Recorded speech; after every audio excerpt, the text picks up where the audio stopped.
Okay, so let's start to match and mirror. What I'd like everybody to do is to stand up. And I want you to start to use your body to gain rapport. The first exercise is proximity. So Moolah was sitting here before and I got really close to him, didn't I? How do you think he's feeling right now? Have you had those people who speak really close? Keep coming. Have you had a close talker before? Have you had that? And you try to step back and they get a little bit closer? They get too close to you. And you think, why don't they see it? So the first exercise is I like to call how close is too close. So I saw that chest rise and fall then. He knew I was going to get close. So the first exercise is to find the ideal proximity to somebody else. So with Daniel, if I came up, that was a bit close, wasn't it? I might just stand here with Daniel.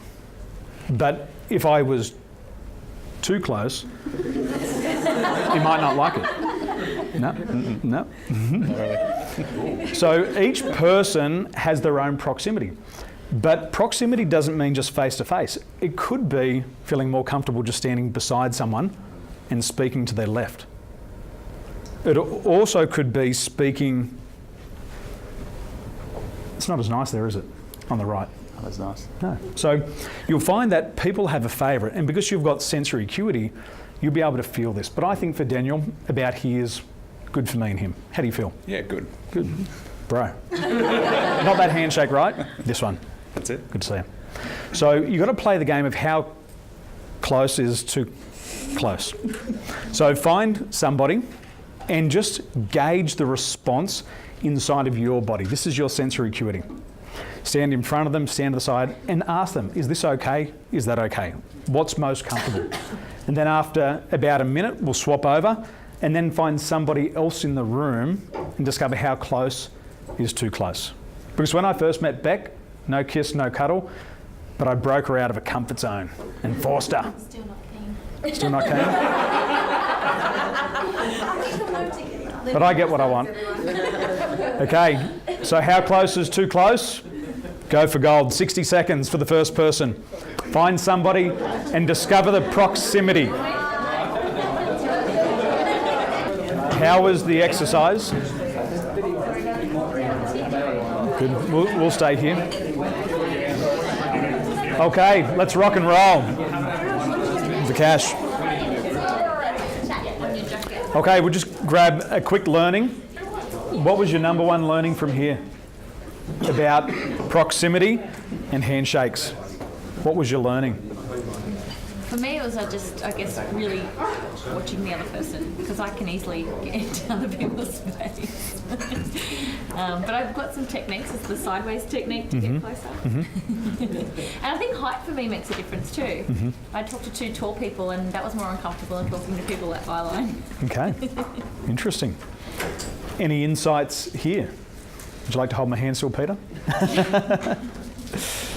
Anything that you can apply to real estate? Conversation with the girls in terms of in professional industry, shall we say, handshaking versus kissing, and whether we think it's appropriate or not, or how that's infiltrated business. What about a paddle ball? A bit of good game like Vanessa gave us. Good game. I love it. Kevin, any insights? Yeah, I was shaking some of the girls' hands and they really held on some time and were looking glassy-eyed into my We're going to find out shortly.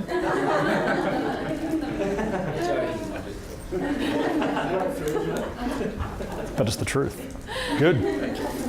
It runs in the family.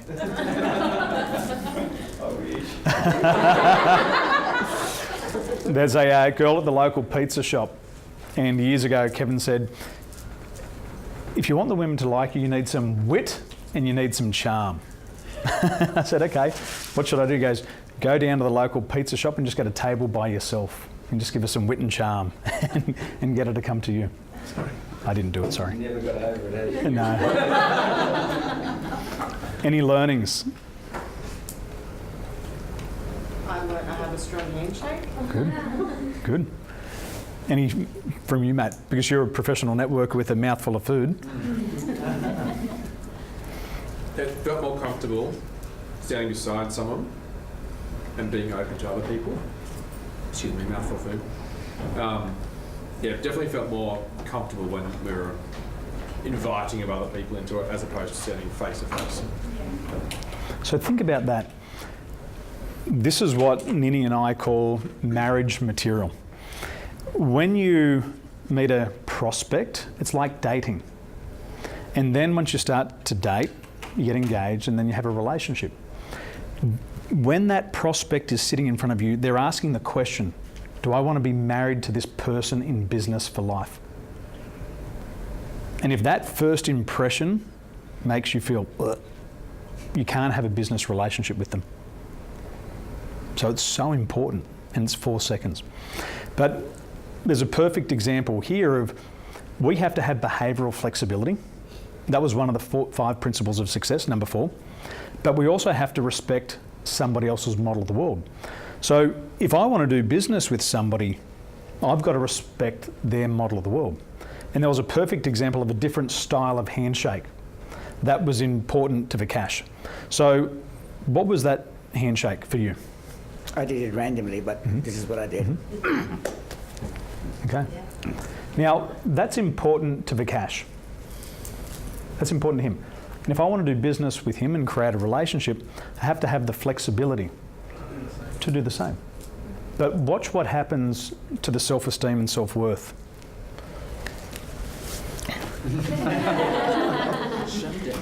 Let's go again.